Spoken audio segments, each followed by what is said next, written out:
Thank you, Mr. Nadler. I now recognize the ranking member of the committee, Mr. Jordan from Ohio, for much time as he shall consume. Thank you, Mr. Chairman. On October 22nd, 2020, just 2 weeks before the most important election we have, election for President of the United States, then candidate Biden said regarding his son's dealings with foreign companies, quote, "Nothing was unethical. My son has not made money from Chinese business interests." Now, there are 4.8 million reasons why that statement was not accurate. And how do we know? How do we know that statement was not accurate? The Washington Post told us so last week.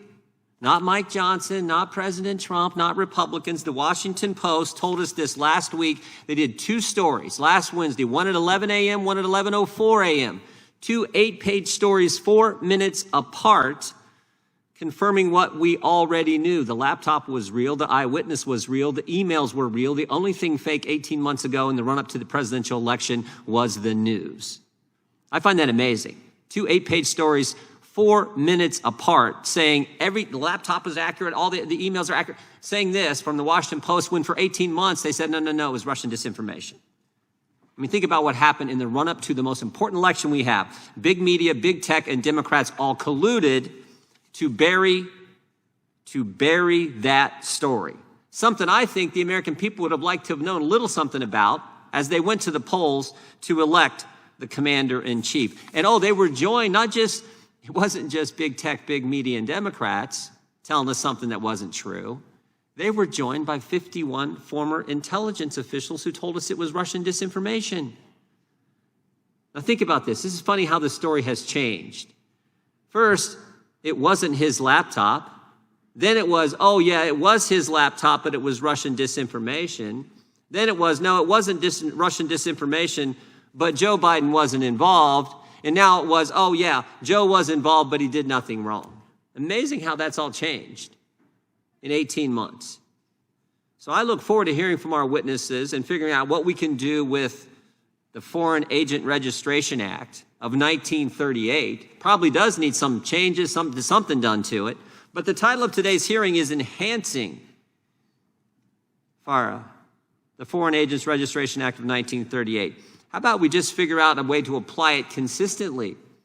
As the ranking member said in his opening statements, this has been used just about anyone who was involved in the Trump campaign had it used against them to get information and do a prosecution, do the whole Mueller investigation, which found out there was no collusion. We obviously had collusion here. Maybe it does need to be applied, at least in a consistent fashion, to Hunter Biden. We know Hunter Biden took millions of dollars from the wife of the mayor of Moscow. We know he took millions of dollars from energy companies in Ukraine and millions of dollars from companies in China with ties to the Chinese Communist Party, including, as the ranking member mentioned, CEFC, which paid him $4.8 million in 1 year's time. Should Hunter Biden have registered under this act? Why didn't he register under this act? Why is the Department of Justice being inconsistent? At least that's what it seems. When, as the ranking member said, only 7 people were prosecuted between 1966 and 2016, and then, shazam, they started using it against everyone associated with President Trump's campaign, it seemed. So this is important. The chairman of the committee just said, we're not here today to discuss individuals.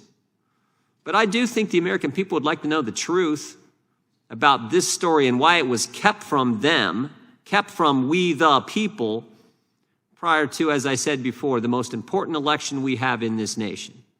That's important information, and I hope we can begin to dig into that. This committee should dig into that. We should be all about making sure the American people get the truth and not have, as I said before, big tech, big media, Democrats, and 51 former intel officials tell us something in the run-up to the election that was not accurate. With that, I yield back.